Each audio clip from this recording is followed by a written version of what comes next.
My sister recently came to visit me in Los Angeles for the first time in over 10 years, and it was really exciting. It was during 4th of July weekend. We did a road trip, and I was really thrilled about sharing moments with her and going to see some different parts of the state that I hadn't been to. I had never done the full length. Well, actually, it technically wasn't the full length, but I did most of the Coast Drive. I'd never been to Big Sur and some of these beautiful parts of California, and neither had she. And it was just an incredible experience to see it in person. And my sister and I are really close. On this trip, though, we had a lot of experience bickering, which is not like that uncommon for us, I suppose. My sister is one of those few people where I actually feel comfortable bickering. I feel like I can allow myself to get a little bit angrier, if this makes sense. Like, I don't have this fear that our relationship is going to get ruined over a fight. And that's rare for me because, in general, I avoid confrontation and I have fears of losing friendships, which has happened before in times that got really heated. And I think the trauma of being upset about something and expressing it to somebody else has caused this fear in me of doing that. So I generally try to avoid confrontation. But because I feel comfortable with my sister, I will allow myself to go a little bit further, knowing that at least up until now, we work through it. And the source of most of our bickering on this trip was that she was using her phone a lot. And this is something that has been more and more triggering for me when I'm around somebody that I care about, when I'm doing something that I perceive to be special and important. I feel very sensitive when I see people using their phones. And I think also due to my deep interest in the impacts of technology on our mental health, and the more I learn about how all this time that we spend on our phone is detrimental to us, the more that I'm trying not to do it myself, but also the awareness that I have when other people are on their devices. And watching my sister scroll through Instagram while we're driving through beautiful parts of the country was really challenging for me. I also think it's due to the fact that quality time is one of my main love languages. And just that feeling of wanting to spend quality time with someone, but they're distracted because they're on a device, generally makes me feel sad, basically. I feel lonely.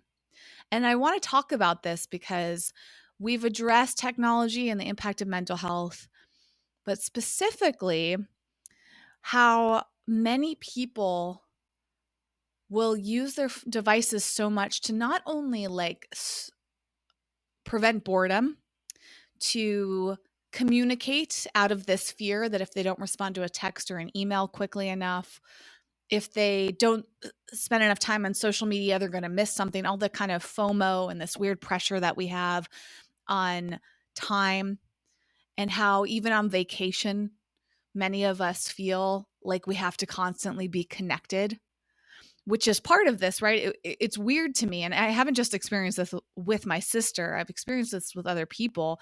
And I generally don't say anything. But one thing is, like, when you're hanging out with somebody and they're texting somebody else and it's not urgent. It's so bizarre. I can't remember if I mentioned this on the show, but this happened a few months ago. I saw a friend of mine for the first time since COVID started.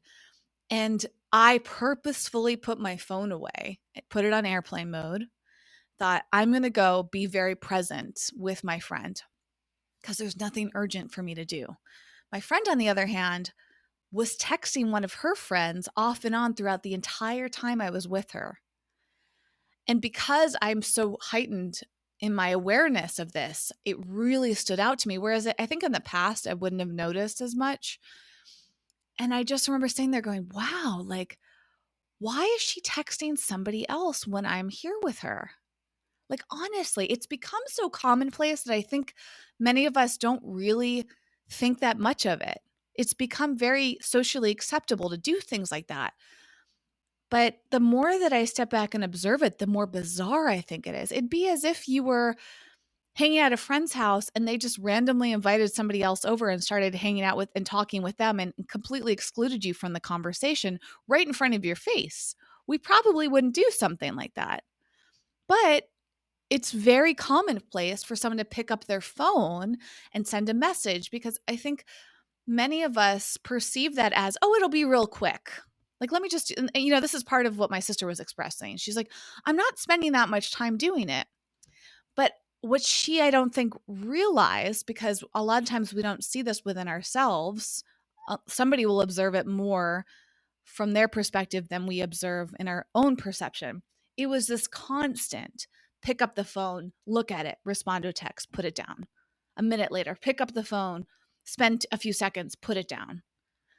There's a pause. Maybe the scenery isn't as beautiful, and our brains will get bored for a second, and we immediately think, oh, time to use our phones. Scroll, scroll, scroll. And I was just watching, finding it just incredibly bizarre. And then I was grateful for that because it caused me to think about my own behavior. And right now in my life, I'm trying not to turn to my phone to reduce boredom. I think because of how I observe how it's interrupting our social relationships, it's a huge issue. But the other side of this that came up is today while I was scrolling on TikTok, ironically, uh, I came across this video of a guy talking about an article he read from TED, as in like TED the talks, ideas.ted.com. I'm going to link to this article titled, If You Really Want to Remember a Moment, Try Not to Take a Photo.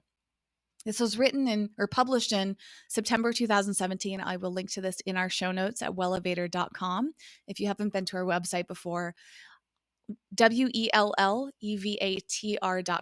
is our site. And if you click on the podcast section, every single episode of this show has show notes with links and videos and whatever else that we reference, plus a full transcript. And I'm going to link to this because the timing of this was so important. And I'm also shocked that it was written almost 4 years ago. And I haven't seen this article. Because the other element of this experience with my sister is the process of documenting and how many of us use our phones whenever we experience something special, we want to document it. And it's becoming so incredibly commonplace that any meal that you have these days, a good percentage of people at a meal will want to take a picture of it. Oh my gosh, our food's so pretty. Let me take a photo before I eat it. Let me take a video. If you go to a concert, it's so common for people to document it, the concert.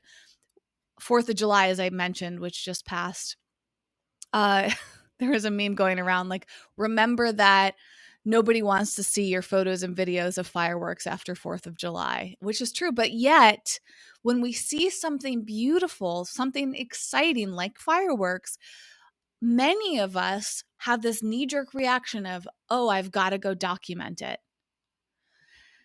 But how many of us step back and ask ourselves, why? What is the purpose of it?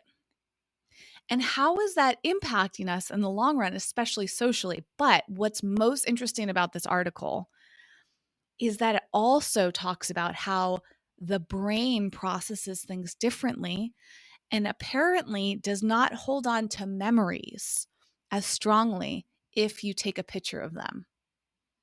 I haven't read the full article. I'm going to do that over the course of this episode as Jason speaking.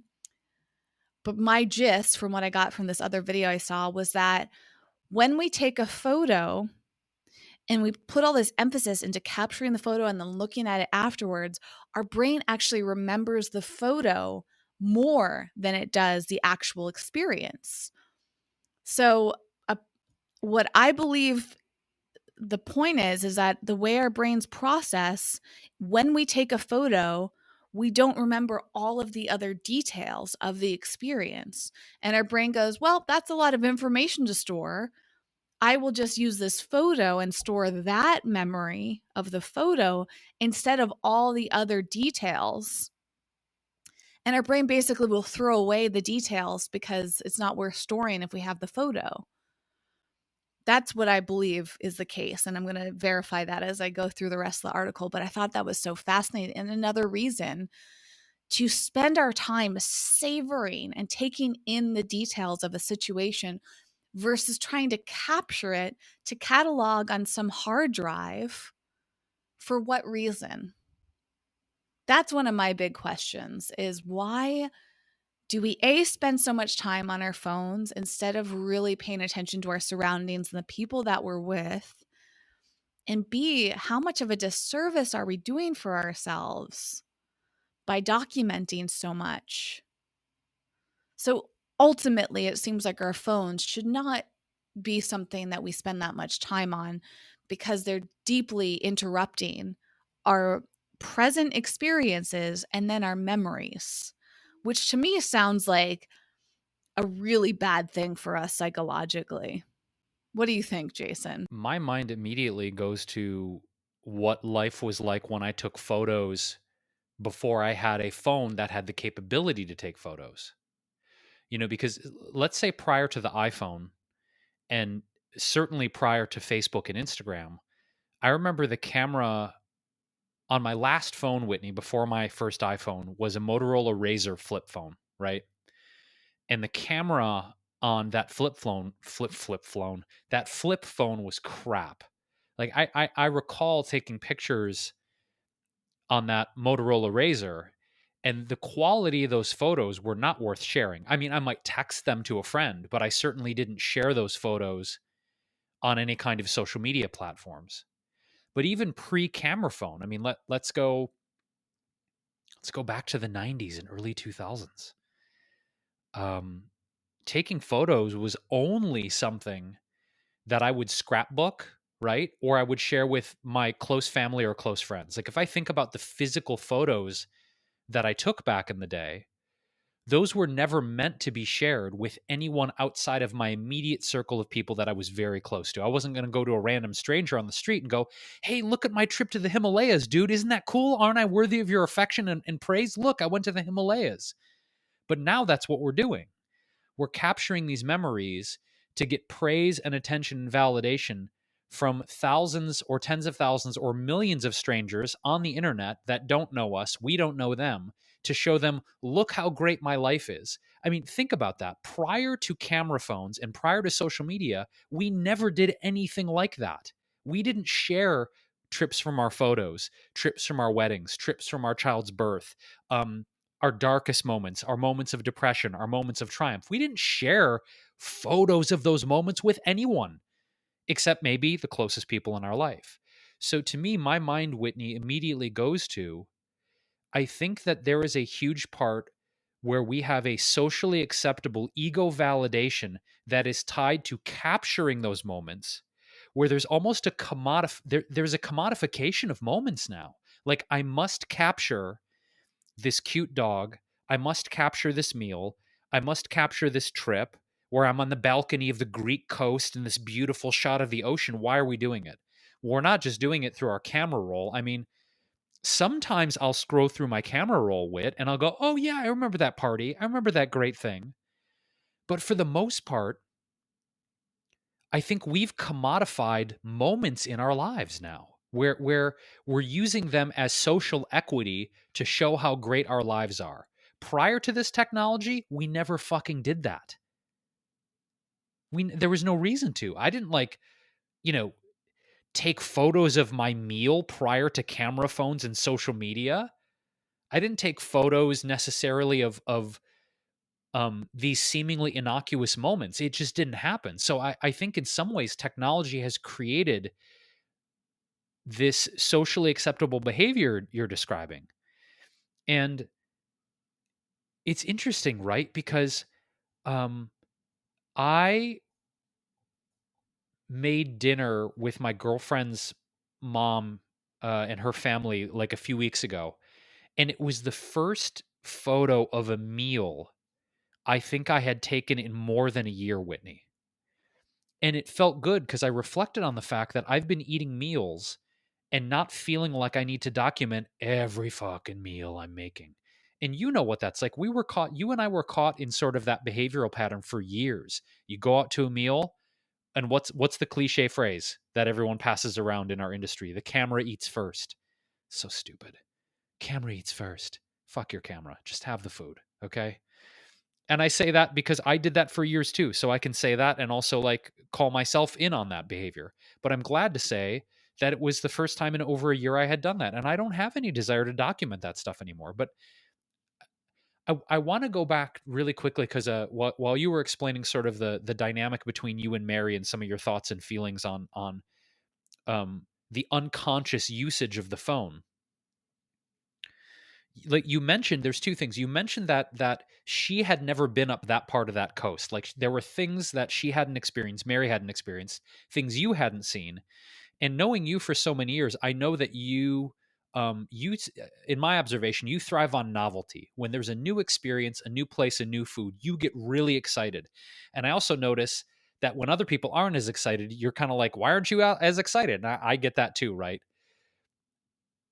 When you were observing Mary in those moments, what was your process of observing that? Were you judging her? Were you angry at her? Were you frustrated? Like what was your emotional process in observing her behavior? And what did that feel like when you were observing? And I'm just curious like what your response or reaction was to that. I felt lonely at times and I guess frustrated. I mean, it sucks when you're the one driving and the person next to you is on their phone because you can't do it yourself. So there's almost like a experience of FOMO, but there's a major disconnect. And this is something that's actually really irritated me on road trips with people that spend a lot of time on their phone because it just feels isolating. It's like there's a wall up. You may as well just be with a stranger, when they're deep in their device. And one of the things I love about road trips is just taking in things and getting away from life. And I love that about driving is because you have to focus on the road. And I get the documenting. And my whole life, I've really enjoyed documenting things. I've been taking photos and videos well before smartphones were around. And it's something that I appreciate. I appreciate the art form and I appreciate the ability to recall and reminisce and go back and the things that our brains don't remember. Having that photo there is a really nice keepsake, and it's nice to be able to share that with someone. I mean, I just think photography and videography is fantastic. So I understand the desire to capture it. I also understand, to your point, Jason, the draw to connecting with people and the pressures that we have to respond and all of these things. But I'm also hyper aware of how other people are feeling. And I personally perceive it to be rude to be on your phone when you're socializing, unless A, it's urgent, B, other people are doing it, and you're like, well, guess I might as well. Uh, and see like if there's like a specific reason for it, right? Like, but when someone's excessively on a device, it really feels rude.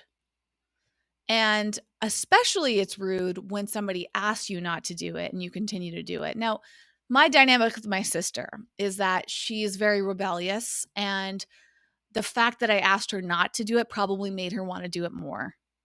She perceived me as being controlling. And I stepped back and reflected on that. And I thought, okay, am I trying to control her? I don't believe so. I believed that it was bothering me. It's also distracting, you know. I'm very hyper aware of detail, so when I'm trying to focus something, like I'm very distracted by sounds, by movements, like it's a lot for me. So while I'm driving, seeing someone on a device listening to things, watching videos, reacting to things, but I think it's also that that missing out experience. Like someone's in their like own little world, seeing photos or videos or talking to people, and that natural curiosity, like what are they doing and what am I missing, and they're having fun without me. I think that gets very triggered too. But the biggest feeling that I identified is just the sadness of not being able to experience something with someone. So driving through beautiful parts of the country and taking it in, and to your point, Jason, like that experience for me is magnified when the other person sees it too. And I think that's one of the reasons that we do document things, is that when you're at a concert, for example, it's like, wow, this is so incredible. I want to share this so that other people can experience it too. I think that's a huge part of social media. It's not necessarily to brag, like, hey, look at what I'm doing and you're not doing. A platform like TikTok, for example, I love going through and seeing what other people are doing, because then I decide if I want to do it as well. That's one of my favorite things about it. I love just getting new ideas, learning things from people. So that element of sharing is, there's a lot of levels to it, layers to it, right? Um, but I've noticed, I guess, over the years, Jason, like the use of photography and just how it takes away from people, and this distraction that it causes, because we know that our focus as human beings is greatly impacted by that. I mean, we do not really have an ability to multitask in the way that we think we do. So when people say, "Oh, I'm listening," but they're typing away texting, technically they're not really hearing what you're saying. Plus, there's so much more to a conversation than what you hear. Seeing somebody's facial expression is a huge part of it. So when someone's texting or using social media while they're having a conversation with you, they're not picking up on the whole thing, and their brains are not really able to process what you're saying. So the other level of this, Jason, is incredibly frustrating. My sister in general is easily distracted. So it's very tough for me to see her on her phone, because I'm like, I'm not even going to bother saying something until she's off her phone, because I know she's not going to fully hear it. And I can't stand it when someone's like, "Oh yeah, uh-huh, uh-huh," and they like do that, and they're like indicating to you that they hear you and they agree with you or whatever it is. And then they put down their phone and maybe like an hour passes and you're like, "Oh yeah, remember when blah blah blah happened?" And they're like, "No." And you're like, "But you said that you said yes and you indicated it." But they have no memory of it. So it's like that weird, I don't even know what you would call that. It's like that pseudo, we've trained ourselves to give cues as if we're actually listening to someone when we're not. That's disturbing too. And I think it's this awareness again, Jason, that I have of how crucial socializing is to us for our mental health, and how much technology is getting in the way of that. That's like on a deeper level of, it's not just my personal experience. I think I'm naturally compelled to encourage people to do things that are good for them. And seeing someone like my sister, who I deeply love, behave in that way, I wonder, it's not just about it bothering me. Like, how many other people are bothered by it but don't say anything because they don't feel comfortable saying it? How many other relationships are impacted by that behavior? And as an older sister, it's like I care about my sister and I want to do what's, help her out. I know I can't control her and I'm not in charge of her, but I want to encourage that behavior and highlight something like, "Hey, like this isn't just about me. This is about you, and how this behavior might actually be slowly degrading other experiences and relationships." I think, it'd be interesting if people were a lot more radically honest about their experience, in the sense that when you talk about this sort of conditioning where people are like, "Uh-huh, yep, got it. Okay, cool, right." Um, it would be interesting if people were like, Actually, I care more about what's happening on my phone or my text or my social than listening to you right now. Because I don't know if that's the case. I don't want to make a sweeping generalization in every single instance, but that seems pretty accurate to me, doesn't it? When someone does that, yeah, got it, cool. Okay, yeah, I've done it. I've done it in conversation too when someone's going on and on and on about something and I'm just like, and the reality is I don't have the balls or the courage to say I care about you, but I really don't care what you're talking about right now. And so instead of saying that, we go, yep, cool, which to me is a translation means I don't really care what you have to say, or I do care, but I don't have the bandwidth. And the thing I'm focused on is more important than what you're expressing right now. People don't say that because it might be hurtful, but don't you, Whitney, don't you think it's kind of implied when people do that? And let me ask you this. If people were to actually say that, like, I actually care more about this than what you're saying right now, would that hurt more or less for you than the, yep, got it, cool? I think in the long run, it'd be beneficial for us to be more honest about that. But it also is important to recognize that we're being manipulated by technology. I mean, most people don't really understand how their brains work. And I barely do, even though I've studied a lot of the psychological elements of the brain.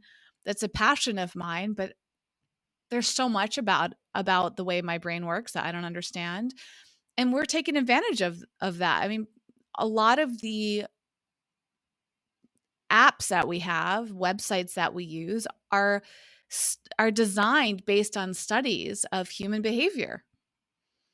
And on subtle ways and maybe somewhat harmless ways, we're manipulated, but we all know, or most I should say many people know, it's no secret that platforms like Instagram, it's in their interest to keep you on there as long as possible.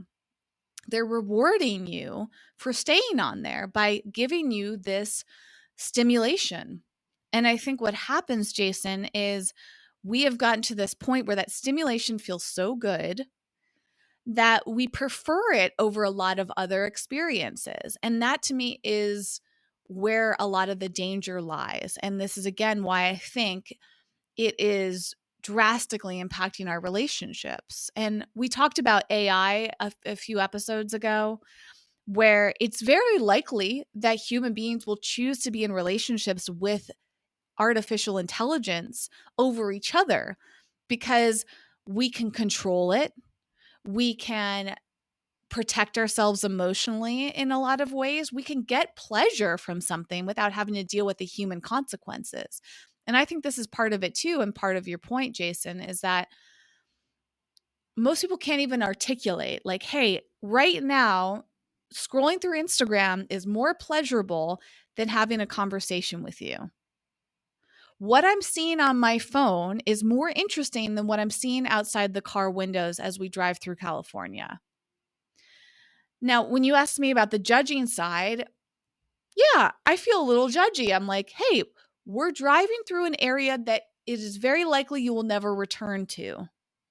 Whereas what's on your phone is technically permanently there, unless it's like an Instagram story or something that disappears. You could go back and look at somebody's Instagram photos or videos anytime, as long as they don't delete it. It's there. But this area that we're driving through, A, you may never return to, but B, it's never going to be exactly the same as it is in that moment. There's too many variables. It could be burned down, you know, it could be destroyed in some way or another. It could be built upon. Like, there's so many factors to the present moment that you will never get back. And yet, because of the way these apps have manipulated us, we have been conditioned to believe that that is much better for us. And going back to the judgment side, listen, I understand the human desire to experience pleasure. I understand that some people find pleasure in one thing, some people find pleasure in another. It's not my job to determine what pleasure is right or wrong or better or worse. As we've kind of alluded to in some episodes, I tend to want to prioritize nature. I see nature as a bit superior to technology, even though I really enjoy technology. Ultimately, nature wins out. Spending time looking around scenery and seeing the ocean and rolling hills, that to me feels more important than looking down at my phone, right? And I think what's complicated about this, Jason, is that if you do not have an awareness of how your phone is detrimental to your brain in some ways or manipulating you, it may seem weird if somebody encourages you not to be on your device. It's like, hey, what's wrong with it? Everybody has these phones. Everybody's using them. This is common. This is socially acceptable behavior. But if somebody's coming at it from this approach of like, hey, not only is this important to me for you to be off your phone, but as I said earlier, like I'm encouraging you in hopes that you'll recognize your dependency on this device and how it might be kind of inappropriate or rude in general. Maybe there can be a shift. But and this is part of the reason I think it's important to talk about in this episode is like there's so much ignorance. And that ignorance is taken advantage of. And also this bizarre time that we live in, which I don't really understand the roots of it, Jason. We've talked about this before, the urgency in which replying to a text or an email, and how so many people feel like they have to constantly be accessible. This is triggering you, I can tell. So what is it that you're feeling about that communication urgency right now? To the point, Jason, I'm bringing this up in the context of a vacation, which my sister was on, and I technically was trying to take a break from work too. But the entire time I'm away, quote, from work, I'm still kind of thinking about it and wondering if I'm, taking too long with something or not doing something on time, or am I missing something? It's like that because technology allows us to constantly be connected, we can often carry an anxiety of not doing enough and not allowing ourselves to take a break from it, which certainly is detrimental to our mental health.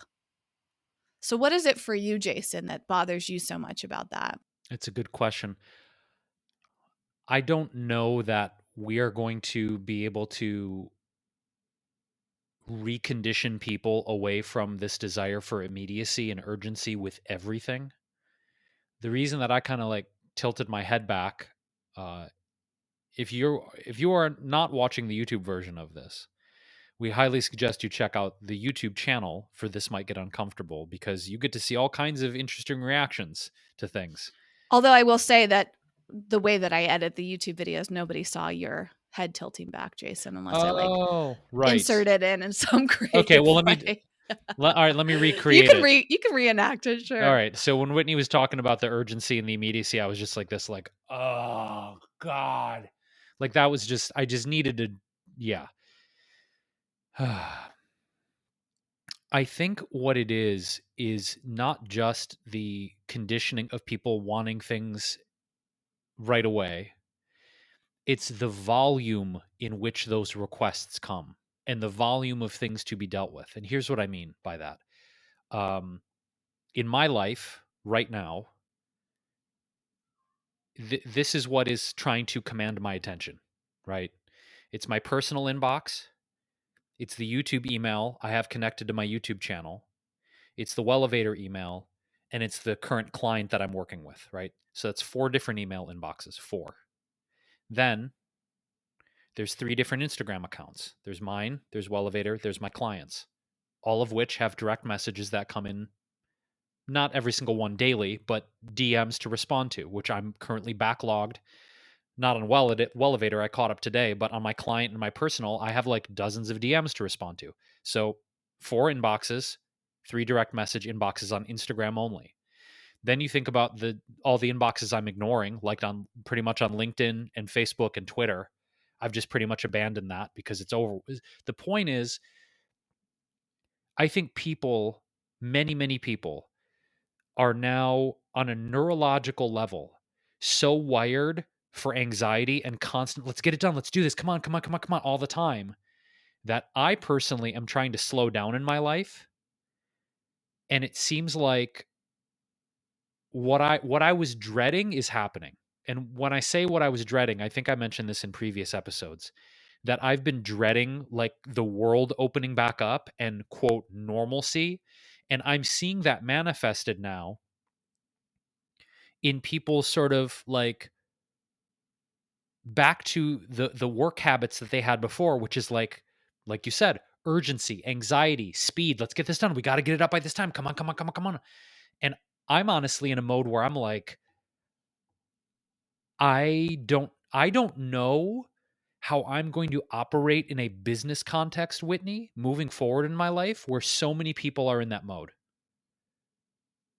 Um where it seems like certain people, there's always a fire to put out. Everything's always urgent. Everything always needs attention. And it's interesting you bring up rebelliousness, right? Because we've talked about my tendency is being a rebel. And there's a part of me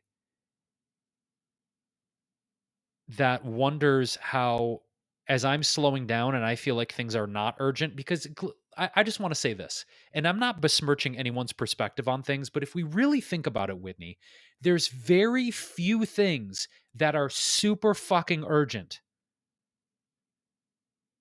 But people act like shit's going to fall apart if the thing doesn't happen. Really, if you think about what does urgency mean to you? Something uh uh something of harm will come if I don't do this thing. Something will happen where there's a massive ripple effect that may do harm or put someone in danger. That's how I define urgency. Most shit is not in that category. Most shit is like, oh, I might offend someone. Okay. Oh, they might think I'm unreliable. Okay.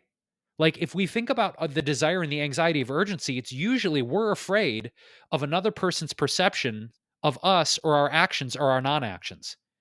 That's how I think most people perceive things that are urgent. Oh, this might piss someone off. They might be upset with me. Oh, God, I better do it. I'm not saying that's not important, right? We talk about the importance of relationships and social interactions, but like real urgency, most things are not in that category. So it pisses me off and it irritates the fuck out of me when I see people running around with like their pants on fire, like, we gotta get this done. And I'm like, no, we don't. Like, yes, it will get done, but you running around with fucking, vinegar in your panties, freaking out over this shit.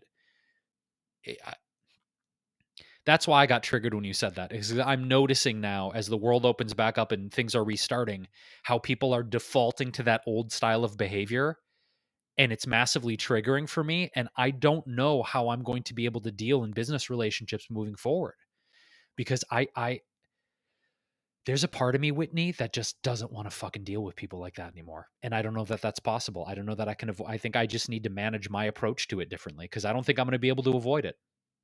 I think I need to adjust my reaction and my response to it somehow. It's a lot about boundaries, in my opinion, and personal preferences. It reminds me of this conversation I was having with my Beyond Measure group earlier today. One of the members brought up how it's kind of bizarre that a lot of offices have like dress codes. And she said, who are we dressing up for? Why are we doing this? Each other? What's the point? How is that determined to be professional? And I was really fascinated by that. I think there's a lot of anxiety that people have right now in going back to the office because they feel like they can't dress comfortably. And how they've dressed when they've been working from home is how they really want to dress. And I've been feeling that too. I mean, just going out again, going out to meals and any type of socializing, I feel so much anxiety about how I look to others because I've just been spending a lot of time at home wearing whatever I really like. Now, the plus side is that now I'm aware of what I truly feel physically comfortable in, which I had a more surface level awareness to before. And what you're describing, Jason, seems similar in that You have a pace that you feel comfortable at.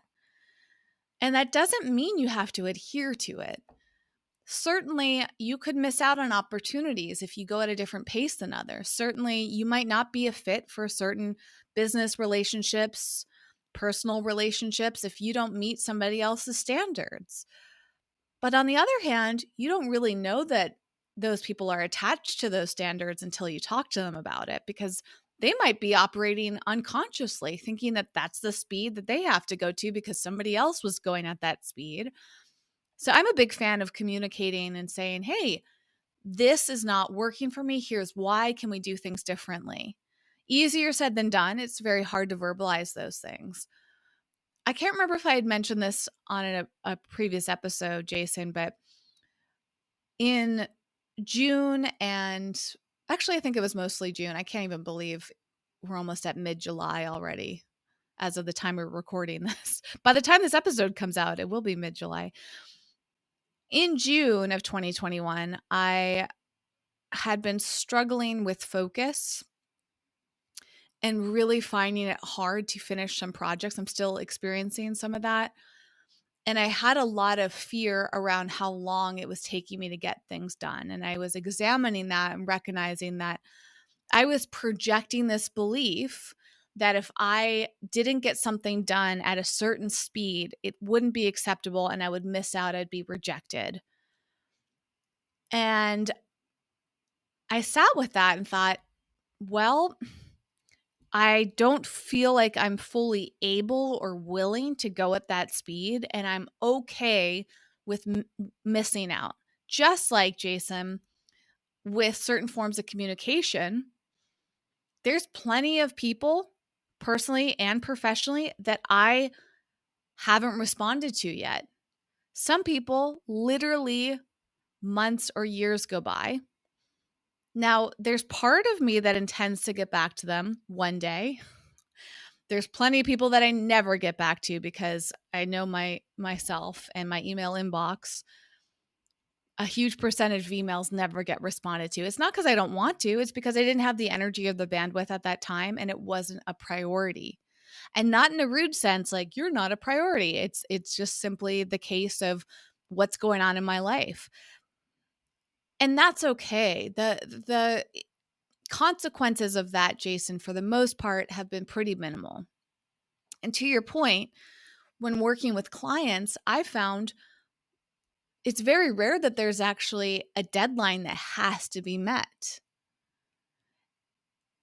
And it's just okay in a lot of those scenarios, especially if you communicate it. That's where I found is the key. In certain dynamics, if I communicate, this is how long it's taking, this is approximately when I will get it done. Are you okay with that? Generally, the answer is yes. There are some times where I don't respond to people or communicate that to them. But if they give me a sense of importance, then I will tend to act faster because they're creating some urgency. For example, if someone messages me multiple times, I get the sense that it's actually important for them to hear from me. So again, those are all about creating those boundaries. But we can also express to other people what our personal preferences and boundaries are with time. And that ties into this conversation in the sense of like articulating to someone like when something's bothering us, when something feels like it's hurting us or it's causing us to not enjoy an experience. I think it's actually incredibly important for us to verbalize that. And it's not necessarily going to be easy, but it does have a long-term, I mean, there's a ripple effect to it all. Going back to this article that I brought up, one thing that is fascinating to me is that when we take a photo of something, we're counting on the camera to remember it for us. And we're telling our brains, I don't need to think about this any further. And so our brains don't need to process it on some certain levels because we've outsourced it to our cameras. Our camera can capture the moment instead of our brain. And that comes back around to our dependence on technology to do things for us, which I think is actually pretty cool. You know, depending on how your brain works, it's handy to have tools. If you're a forgetful person, writing a list, taking a photo is helping you. It's an aid, right? But then again, are you weakening your brain's ability? You know, can you work on remembering things? Can you practice it? Can you build that muscle? I guess it depends on your brain. But the boredom side of it, this article actually, Jason, is an excerpt I found out when I got to the end of it from this book that came out in 2017 called Bored and Brilliant: How Spacing Out Can Unlock Your Most Productive and Creative Self. And this article has a lot of tips about the quote boredom and how that's actually beneficial to us. One thing she points out is that when we're on our devices, we have this constant stream of what's next, what's next, and we never fully embrace any of the experiences we're having. That's part of, I think that's ultimately going back to your question earlier, Jason, like that kind of gets to the core of what bothered me is like I wanted to be with my sister because it was a special time. And when she was on her device, it didn't feel like she was fully embracing the present moment that we will never be able to experience through our phones. We could take tons of photos, but you know what? I really noticed when we were driving through Big Sur, which for people that don't know, it's on the coast of California, and it's just these huge cliffs and rolling hills and crashing waves, and it's just absolutely stunning. And I noticed how different it was to me, Jason, than the photos I had seen of it. I had this idea of what Big Sur was, but experiencing it in person was beyond any of those expectations that a photo or video created for me. And likewise, my sister kept saying that no matter how hard she tried, none of the photos or videos she was taking along the way did it justice. She kept trying over and over again, like, oh, maybe if I do it this way, maybe if I capture it from this angle or, you know, whatever, like, and she kept doing it over and over and saying the same thing. And just doesn't look as good. And it's so important because it's true that no matter how many times she goes back and looks at those photos, they're never going to capture what it was actually like to have that experience in person. And that's why if we can just step back for a moment and ask ourselves, like, what is the purpose of this? Are we trying to use our devices as a way to compensate for our brain's ability to forget?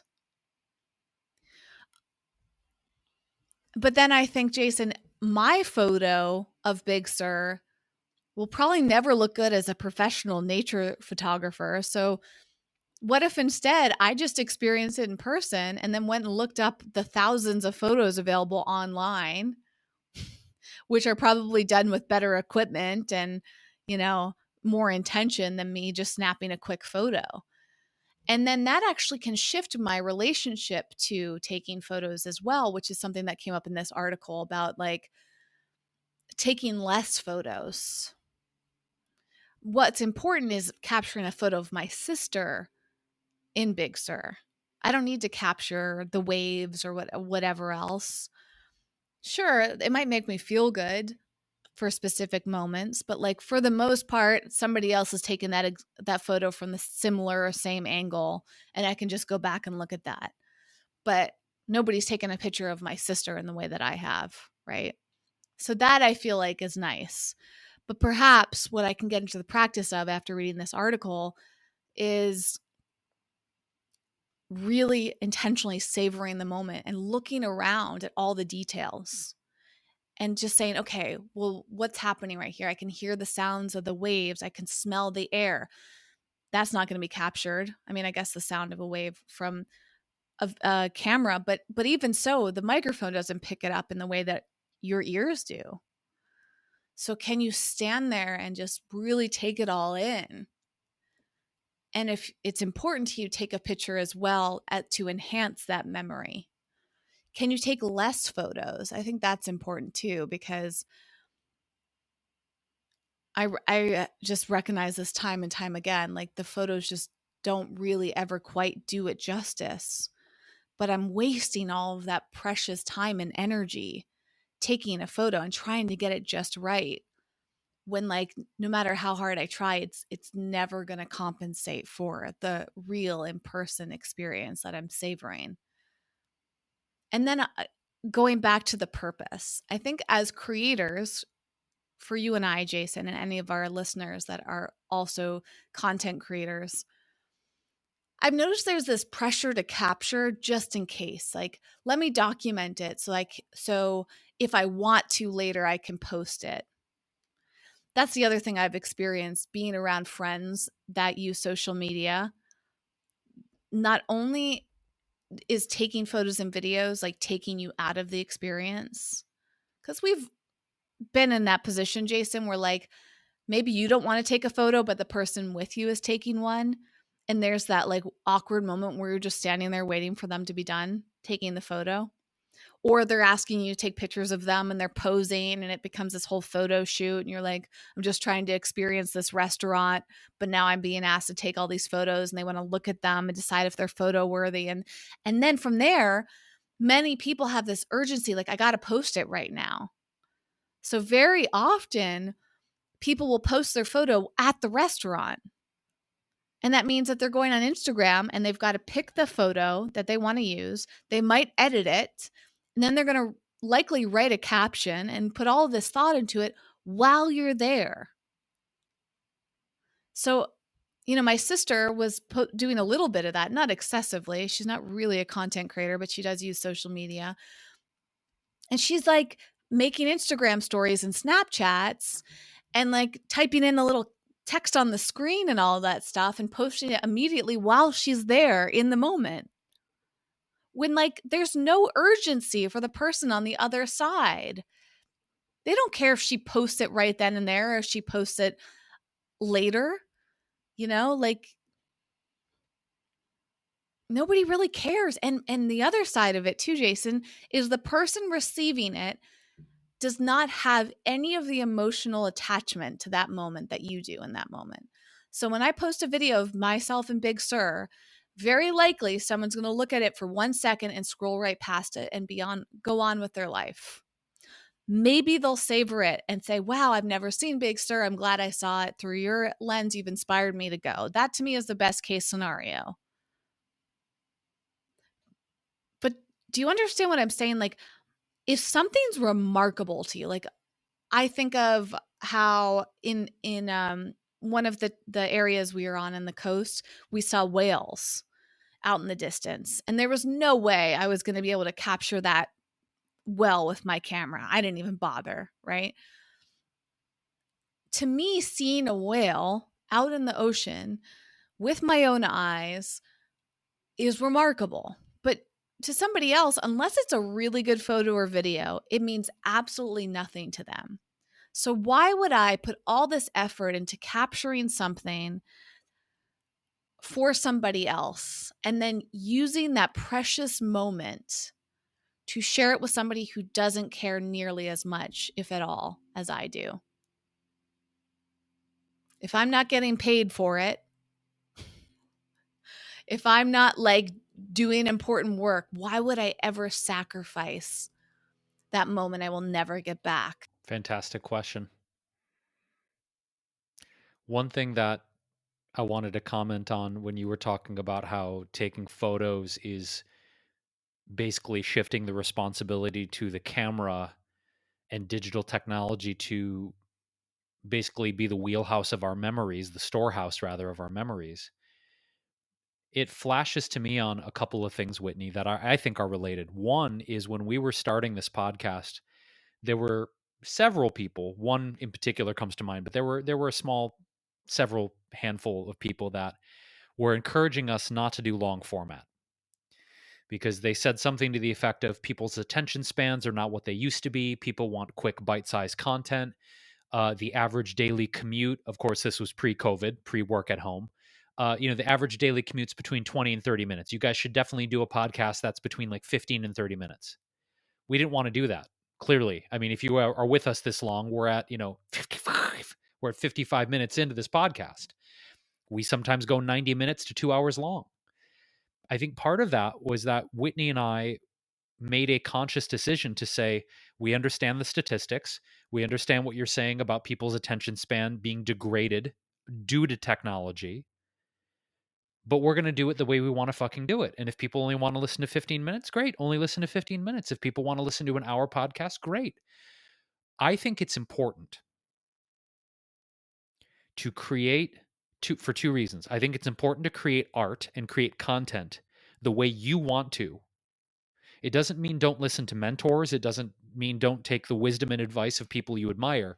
But I think at the end of the day, you have to listen to your intuition and do it the way you want to do it. That's number one.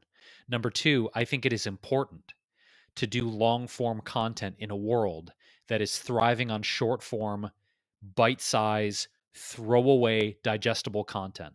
I think this is one of the reasons why I take umbrage with TikTok. I know you love TikTok, and for the most part, I do too, Whitney. But I think it's that, along with Instagram stories and other platforms, are training people's brains to lack focus and lack the ability to absorb long form information, long blog posts, long newsletters, long form content like this. I think people are being conditioned by technology and social platforms to see their focus being diminished. Now, people might say, well, Jason, do you have any statistics to back this up? I'll look them up and put them in the show notes. I don't have them right in front of me. But I think for anyone who is in the content creation field or social media, you know that for the most part, they are backing away from long form content and supporting long form content. I mean, I think they just increased TikTok videos to what, 60 seconds this past year, Whitney? Oh, it's 3 minutes now. Okay, well, that's good to know. That's good to know that 3 minutes is now. That's actually, that makes me feel good. But also in the pantheon of life, 3 minutes ain't shit when you think about it. To some people, they'll be like, "Oh my god, someone made a 3-minute TikTok." I'm like, children, 3 minutes is fucking nothing. You think 3 minutes is a long time because you're used to seeing 15 fucking seconds. Sorry, I'm getting on old man on a lawn speech right now. Because you can't deal with longer. But it's true. People are being conditioned. I can't deal with this. It's more than 60 seconds long. It's having, I'm worried. I'm worried, Whitney. I'm worried about our focus as humanity. I'm worried about our ability to digest deep, meaningful, long form things. I don't know. This is all to say that I think that it's not just photos, it's information and content in general being sort of this disposable throwaway type thing. And I think it's having a negative effect on people's ability to focus and retain information. This is why awareness is so important, and really being conscious of our priorities and articulating them, you know? I think the more I reflect on things like this, I recognize that some people just go through the motions. They don't give much thought to it. They're kind of driven by whatever makes them feel best in the moment.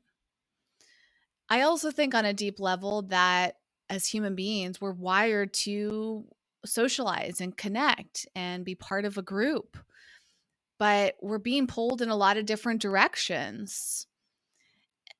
And technology is not all on the same page. It's not like all these companies are communicating. They're like, what's best for the human species? Like, let's all come together to develop things that make us all good people.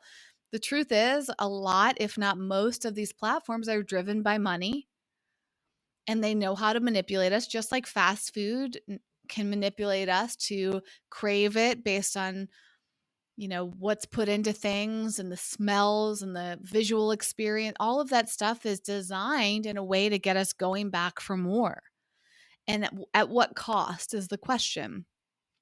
It's a pay with your purse versus a pay with your person scenario, which is the phrase Jason and I like to use. There's nothing inherently wrong with fast food, in my opinion. I mean, If somebody enjoys eating French fries and burgers, like, who am I to say? I love that. I mean, it's really good. The salt and the oil and the sugar involved with all that stuff. We are designed to crave those, or that's just how our bodies work. We crave those things. And when they're giving to us in excess at a good price, and we don't have to step out of our car because it's through a drive-through, and our lives are feeling stressful, and that's like a treat for us. And if you look at the conditions of our lives, and I think this is part of my sister's point, when the bickering that we had was, I was trying to verbalize how I felt when she was on her phone, but for her, taking time off work for once, since she works a lot, to just sit in a car and be on her phone was incredibly pleasurable to her, which felt like a vacation. And I think she was afraid that I was trying to take away her pleasure, right? I don't have a problem with people using phones. I'm not anti phone, anti social media, whatever, at least not at this point. But it's the excess in which we do these things and the long-term ramifications, plus how they're making other people feel. And so I think most people are in agreement that if you have too much fast food, your body's going to start to break down because it just can't handle all that processed food in your body. Sure, it might be pleasurable every once in a while, maybe looking at it as some sort of a treat or reward or a phase that you're in, fine. But I think technology is very similar, where if every single day or we're doing an excessive amount over a short period of time, it's going to have a long-term impact on our brains. That's what many articles are pointing to, and that is really scary to me because of the way that it impacts us as individuals, but us collectively. And we're also rewarding these technology companies. I've been seeing posts on, TikTok. I will, if the listener hasn't heard me say this before, like I hear your point, Jason, and I certainly try to be very aware of how TikTok stimulates my brain. I'm aware that I turn to it when I feel bored. I'm aware that I turn to it when I want to take a break. I'm also aware that it doesn't usually make me feel that great. But what I do really enjoy about TikTok is it's like bite-sized pieces of information, not just entertainment. And I learn a lot in a short span of time. And another video I had seen on there recently was someone talking about how dating apps are designed and how manipulative they are to us. And it's so disturbing to see like what those have done for us romantically. We have not only the disposable side of like, oh, swipe, there's always another person. Like just as the article was saying, like the what's next thing, like people use dating apps when they're bored. And I was thinking about that recently. I was like, that's kind of messed up. I'm bored, so I'm going to go on a dating app and see if anyone here stimulates me and makes me feel good about myself. I'm not really interested in anything serious. I just want pleasure. And it's like, I guess that's the big theme of this topic, Jason. It's like, there's nothing wrong with pleasure in certain circumstances, but in excess, it can be really bad for us. It can be very hurtful to our bodies, hurtful to our brains, hurtful to our relationships. And I think that's a huge core of the mental health challenges that we have. But it's hard to blame the individuals because the individuals are probably not very aware of the actions, you know, the long-term ramifications of their decisions. Because as we said recently about like the environmental side of things, like we're put so much pressure. We're given a lot of pressure to be eco-friendly as individuals, where the truth is most of the corporations are playing a bigger role in the destruction of the planet. So if the corporations took more responsibility, then the individuals could complement that and support that. But how can you blame someone who doesn't realize what they're doing to themselves and their relationships when they use technology in the way that it's been easily packaged and presented to us? oh, everybody else is on Instagram, so I'm going to scroll through Instagram. Everybody else is using a dating app. That's how I'm going to go on there and find someone. Everyone else swipes through really quickly and ghosts people and catfishes them and all of these like acceptable things. We are manipulated by these companies to do the things that everybody else is doing and finding acceptable without even really recognizing how it could be hurting one another. And I guess that is at the core, Jason. I want to do less harm to individuals, and I want to encourage people to share what's hurtful to them and not be gaslit for it. You know, like this whole, oh, don't let that, it's not that big of a deal. Just let me go on Instagram. It's not that big of a deal. I just want to take 20 photos at each restaurant I go to. It's not that, like we just become this, don't worry about it, or you're the outlier. Oh, you can't work as fast as me. Like that's the way this company works. Like a lot of the things that we've discussed today, I think the challenge is that when people don't speak up about what's important to them, nothing ever changes. And then sometimes when people do speak up about something that's bothering them, they're seen as the issue because they're the outlier. But we do have a lot of big issues at play here that we need to talk about, and we need to share what's hurting us, and we need to recognize how this could be incredibly detrimental to us in our relationships in the long run. I'm really curious what the listener thinks about this subject matter. This is definitely an episode we'd love to hear your thoughts on. And ironically, one of the most common ways that we hear from our listeners is through Instagram. I always say on my personal platforms that it takes me a long time to get back, but I read every single message. So if you ever send us a DM on our Wellevator Instagram account, I see every single one. Jason sees most of them. Jason usually responds because I don't like to respond, but we certainly take in everything that you say to us and we deeply appreciate it. It's overwhelming to me to communicate sometimes. Ironically, I don't enjoy communicating through platforms like Instagram, but I do enjoy reading messages, if that makes sense, similar with email. So I truly mean it for you, the listener. When you send us messages, it's so exciting. Like absolutely love it because I feel connected to you. And I don't know why, but my brain really struggles to continue the conversation. I think it's very overwhelming to me. But with that said, if you would like to email us a response to this episode, DM us on Instagram or whatever other platform, you can leave a comment on the show notes at wellevator.com. Again, that's spelled WELLEVATR.com. There's a little comment section at the bottom, just like a blog post, where you can share how you feel about this. And if you have other articles, if you have points that we didn't bring up, if you want to hear us talk about it from a different angle, we also take requests.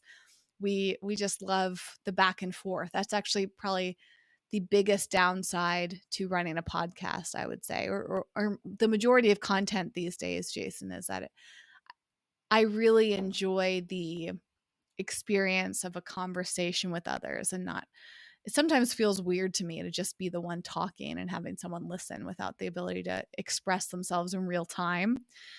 Certainly live video helps with that, but that's still not, we're not quite at a point where that makes sense. Like live videos on all these platforms still feel weird to me because like people are just sitting there writing comments. You know what I mean? Like it's just not the same. This is my platform Beyond Measure. Every week we have a video call together and we just talk about whatever's on our minds. So if any of you are interested in that, please reach out to me and I can tell you more about Beyond Measure. And Jason, any final words that you'd like to share? Any final thoughts on this subject matter before we wrap up? No, I think the whole episode has just been a really wonderful reminder to be more present and really savor moments in life, because the nature of this reality is temporal and it's fleeting and ever changing. And um, I'm getting a lot of reminders to be more present in a lot of ways. Some of them loving, some of them maybe a little more challenging and difficult. But I think the overall message to me, Whitney, and the thing I'm taking away is just to remember to be with life and try and really absorb as many experiences as I can, fleeting as they are. So it's been another great episode, and appreciate you bringing this up, and appreciate you sharing your process and your experience. And we will be back again. We have 3 episodes a week of This Might Get Uncomfortable. Every Monday, every Wednesday, every Friday, we have special guests. So stay tuned, subscribe, rate us on Apple Podcasts if you haven't done so already. And we'll be back with another episode of This Might Get Uncomfortable soon. Thanks for listening, watching, and sharing.